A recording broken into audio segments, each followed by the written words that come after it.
এখন সেই ফেরেশতা দেখলাম এখন শয়তানের ভূমিকায়। সে দেখলাম যে এই নারীদেরকে এবং যারা ধরতেছে তারা বলতেছে একজন জামাতের নেতা ধরছে। এখন তার প্রথম স্ত্রীকে সে কোনো কিছু হুমকি দিয়ে এই ধরনের স্টেটমেন্ট নিল কিনা সেটাও আমাদের আইন শৃঙ্খলা বাহিনী খতিয়ে দেখা দরকার। আমাদের মাননীয় প্রধানমন্ত্রী জনাব তারেক রহমানে দেখেন সে নারী জাতিকে কি সম্মান দেয়। কে বলছে যে এটা এআই জেনারেটেড না, সে তার নিজের এখন স্ত্রী বলে দাবি করতেছে।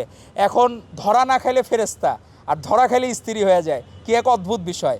সেখানে যখন ধরা খায় নাই পার্লামেন্টে যে পর্দা নিয়ে কত নীতি কথা বলতেছে, যে নারীদের পর্দা নিয়ে, যে নারীদের নেকাব পরা নিয়ে কত কিছু তার কাছে মনে হয়েছে একজন ফেরেশতা নামে পড়ছে সংসদে। এখন সেই ফেরেশতা দেখলাম এখন শয়তানের ভূমিকায়।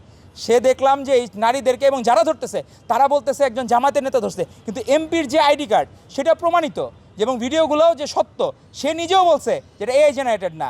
আর তার যে স্ত্রী, প্রথম স্ত্রী দাবি করে যে বক্তব্য দিচ্ছে, লিখিত বক্তব্য, এখন তার প্রথম স্ত্রীকে সে কোনো কিছু হুমকি দিয়ে এই ধরনের স্টেটমেন্ট নিল কিনা সেটাও আমাদের আইন শৃঙ্খলা বাহিনী খতিয়ে দেখা দরকার। Lily whip shea mystic glowing body wash, secret to ultimate glow. যে তার প্রথম স্ত্রীকে সে হুমকি দিয়ে এই ধরনের কাজ করাচ্ছে কিনা।